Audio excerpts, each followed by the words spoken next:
El oso sacó a Somiedo de la lista de los pueblos más pobres de Asturias. Impresionante, ¿verdad? Y eso es gracias al turismo de naturaleza. GoTombi, la agencia de viajes para amantes de la naturaleza, la conservación, la fauna y la fotografía. Muchas veces cuando se habla de reintroducir especies en un entorno, de meter otra vez osos en el Pirineo, de introducir lobos, de introducir el lince como estaba en el sur, que ahora ya cada vez va más gracias a la labor de muchísima gente, pero hay siempre un freno que se encuentra la mayoría de la gente que intenta trabajar en este campo y es que, por desgracia, en el entorno rural muchas veces lo que se hace es creer que eso va a alejar a la gente del entorno, porque estás dificultando la vida de esas personas. ¿Es realmente así, de verdad? Por supuesto, se puede entender que el hecho de tener ganado, que lo tengas en el campo, en puerto y que esté libre, si hay osos o hay lobos, no puedes hacerlo como lo estabas haciendo hasta ahora. Eso está claro, pero es como un negocio hoy en día. Aquellas tiendas que estaban acostumbradas, pequeños supermercados, a vender productos habitualmente, ahora por, pues por la competencia, por el Carrefour, por el Mercadona, por todas las grandes marcas, han tenido que adaptarse, igual crear un supermercado de proximidad, de zonas de paso o que hayan hecho una tienda gourmet para llegar a esa gente. Hay que adaptarse, hay que evolucionar. En este caso es lo mismo. Tenemos que ver cómo podemos coexistir humanos con la fauna para al final estar todos juntos en el mismo sitio, porque cabemos todos y porque al final es beneficioso para todos. Hoy no quiero hablar del concepto One Health, eso One World, One Health, porque eso lo hablará África en un episodio futuro, pero sí quiero hablar de temas económicos que al final es lo que la mayoría de gente va buscando y lo que la mayoría de gente mira. Hay un caso muy curioso en España y es el de Somiedo. Somiedo es un pequeño pueblo que pues, la mayoría de gente vivía del ganado, de los animales y realmente no tenían como tal una actividad económica boyante, vamos a decir. Y el caso es que Somiedo estaba hace años en lo que sería, bueno, lo que sería no, es en lo que es la cola a nivel de economía de Asturias. Hace 18 años, miento, hace ya, porque estas noticias de hace años, hace más de 20 años, tengo aquí las notas, la renta per cápita de los habitantes de Somiedo era la penúltima más baja de toda Asturias. La penúltima más baja, porque la vida que tenían era simplemente o te dedicabas al ganado o ahí no había mucho turismo. Por supuesto, había gente que iba a ver el pueblo, que iba a disfrutar de la montaña. Desde que se protegió los osos, se introdujo lo que sería el turismo osero. El nivel de vida en este municipio se equipara al de las zonas más industrializadas de la comunidad. Increíble cómo han podido pasar del último puesto al primero. Pero por poner cifras, que igual es lo que más representa, aunque esto ya sería para mí, sería la cifra más representativa, la más importante, porque te está poniendo un pueblo que estaba aquí abajo, ha llegado a la cima de todo, y lo cual ya es un logro espectacular. Pero, poniéndonos en situación, datos de hace un par de años. El turismo de Osero, perdón, ingresó en Somiedo 20 millones de euros anuales. 20 millones de euros relacionados directamente con el turismo. Eso equipara a 350 empleos directos. Es decir, 350 personas están trabajando fijas gracias al turismo del oso. Esos 350 empleos antes, por supuesto, no estaban. Se dedicarían quizá al ganado, se dedicarían a la cría de vacas, de ovejas, de cerdos o de labrar el campo. Pero desde luego no era para esto. Ni tampoco había tanta gente en la zona. Y eso se representa porque también hay 90 negocios turísticos que lo que han hecho es ayudar a fijar a la gente joven a la zona. Es decir, gente que antes habría huido, se habría ido a la capital, se había ido a otras ciudades, otros pueblos, quizá un poco más grandes, con más oportunidades, hoy en día pueden dedicarse a trabajar en el pueblo en el que nacieron o del pueblo en el que era la familia o donde quieren estar, que es el entorno rural, porque hay oportunidades creadas por el turismo de naturaleza. Yo creo que no es tan malo. Muchas veces, lo que decía antes, hay muchos argumentos, demasiadas ocasiones que comentan que si se reintroduce el oso, el lobo, cualquier depredador, se va a complicar la vida para la gente del entorno rural y se van a ir de ahí. Y estamos viendo que no es así. Este es un ejemplo claro, pero como este hay muchísimos más. Como también está, por ejemplo, en la Sierra de la Culebra, el turismo de observación del lobo en Zamora. Y es que, ya reconocido por ellos, por supuesto, desde hace años, el turismo de observación del lobo genera muchísimos más ingresos que la caza. Eso otro tema que ahora podemos comentar. Y de hecho, gente del pueblo, propietaria de un hotel rural, tengo aquí la noticia, pero no la voy a leer entera por ello. María José Remesa, propietaria de un hotel rural, afirma que si no fuera por el turismo rural de la zona, eh, todo estaría bastante muerto. Y es que es así, porque el turismo está llevando gente a esa zona, gente que va a hoteles, que llena habitaciones, gente que va a restaurantes, que están pidiendo comida, y gente que está moviéndose por diferentes pueblos dejando dinero en ese entorno rural. Y lo que nos comentaban cuando hemos estado preparando los viajes, hemos estado trabajando previo a sacar esas experiencias, y lo que hemos visto es precisamente esto: ganaderos que están a favor, los menos, y ganaderos que están en contra. El que estaba a favor decía, es que para mí es mucho mejor que venga el turismo, porque yo antes vendía X cantidad y ahora eso se ha multiplicado por 10. ¿Por qué? Porque como viene muchísima más gente, venden muchísima más carne porque hay muchísima más demanda de alimento. Y es algo lógico. Es decir, una vez más, infinitos ejemplos hay, el turismo está llevando riqueza a una zona.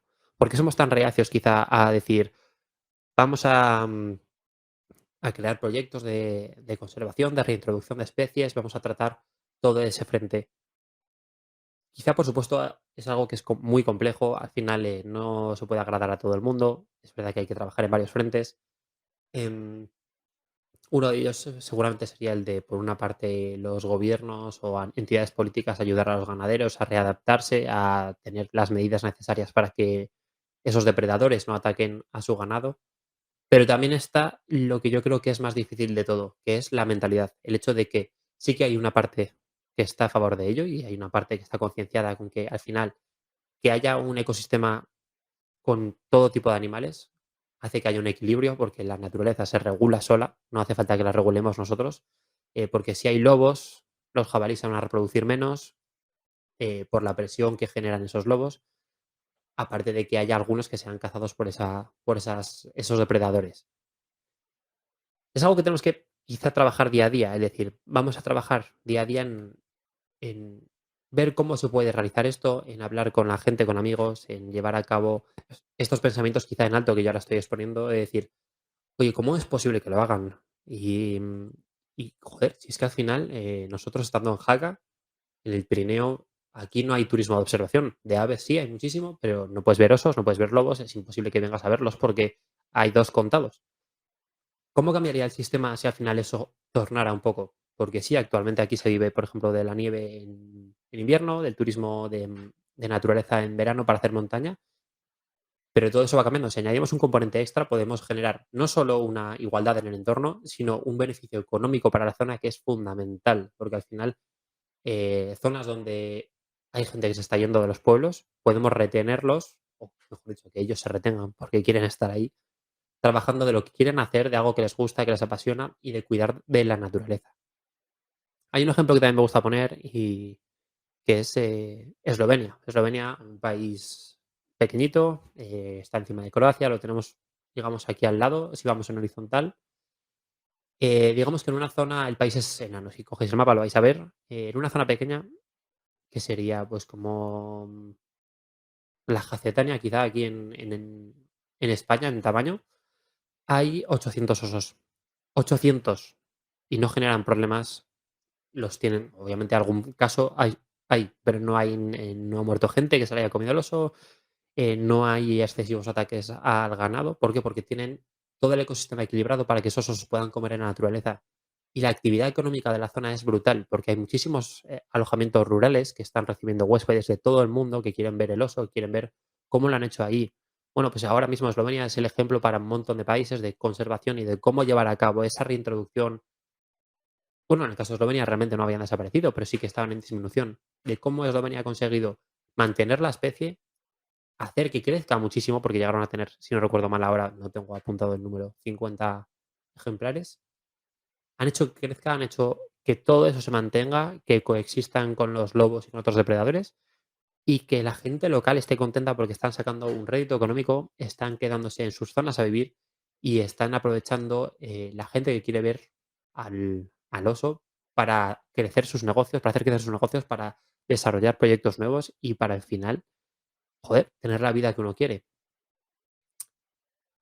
No hay mucho más que decir, realmente tampoco me quiero enrollar. Simplemente quiero dejarlo como reflexión. Habiendo dado unos datos muy simples, muy rápidos, hay muchísimo más que podéis investigar y mirar por internet si queréis, pero los números están ahí. El hecho de lo que hablaremos en otro capítulo, que es lo de la salud global, al final es fundamental, porque si conservamos las especies, la salud humana también mejorará. Bueno, tratémoslo, vayamos hablando con la gente cercana, viendo cómo se puede hacer y la gente que es del entorno rural, sobre todo, quizás sería positivo el mirar estos números, el ver cómo hay gente que lo está haciendo, hay gente que lo está consiguiendo, que han tornado de un modelo de negocio a otro o simplemente se han adaptado y les está yendo mejor. Y para cerrar el episodio, recuerdo cuando antes teníamos el viaje en Somiedo, que vamos a sacar a Eslovenia, que creo que va a estar también espectacular. Estuvimos hablando con el propietario de un hotel y nos comentó que él hacía 20, 25 años tenía efectivamente ganado. Él estaba bien, estaba contento. Es verdad que la economía no le daba para mucho, pero bueno, ya su vida. Él era cazador, había cazado osos también y, y ahora mismo pasó de tener ese ganado a tener 3 hoteles, a tener 2 hostales y 2 restaurantes. Todo gracias al turismo osero. Él nos comentaba cómo había cambiado su mentalidad de querer matar a todos los osos porque se lo comían al ganado, a decir, qué barbaridad, cómo puedo aprovecharlo. Y mantiene el ganado. Lo que es que ha hecho, ha tomado medidas para que no ataquen a su ganado. Creo que es algo muy positivo y yo me quedé sorprendido porque a pesar de que sabía números y tenía información, no llegué a imaginar que pudiera ser para tanto, por decirlo así. El crecimiento que puede experimentar una pequeña familia en un pueblo rural gracias al turismo de observación y cómo eso les puede hacer crecer. Y he dicho que iba a acabar con esto, pero se me ha ocurrido ahora mismo una historia más. Es el hecho de no grabar, de no tener un guión al grabar estos programas. Y es otro ejemplo que nos pasó en Sudáfrica, que nos comentaba también una persona que tiene una reserva, como antes era una reserva de caza y ahora es una reserva de safari fotográfico que se llama, de ver animales. Y es que ellos mismos también vieron cómo antes llevaban a gente a cazar leones, dejaban X miles por cazar un león, por supuesto. Pero ¿qué pasa? Ellos tenían que reponer esos leones que estaban matando. Es decir, tenían que trabajar en criar nuevos, tener una granja de leones, por decirlo así, para reponerlos, lo que les ponía un coste X, Y, Z. Y vieron cómo cambiar ese modelo de negocio, crear un lodge, crear un sitio bonito, chulo, una piscina, un sitio en medio de la reserva donde pudieran alojar a gente de turismo, llevarles a hacer safari fotográfico, es decir, a ver los animales, explicarles cómo eran. Les estaba generando muchísimos más beneficios porque primero tenían mucho más volumen de gente, porque había más gente que quería ver a los animales vivos que a los que querían matarlos. Y segundo, porque al no tener que reponer a esos leones, se estaban ahorrando muchísimo dinero al llevar a cabo esa nueva forma de turismo. Por tanto, y ya ahora sí que sí, de verdad lo dejo, trabajemos en intentar mejorar las condiciones para reintroducir especies, perdón, y leamos, nos informemos porque es posible, hay muchísimas zonas donde lo están haciendo. Hay un proyecto en Europa que se llama Rewild Europe, que es espectacular y que está funcionando en muchos países, pero que en España parece que en ciertos aspectos se ha frenado. El futuro es posible y el futuro es mejor con el turismo de naturaleza. Muchas gracias y hasta el próximo episodio.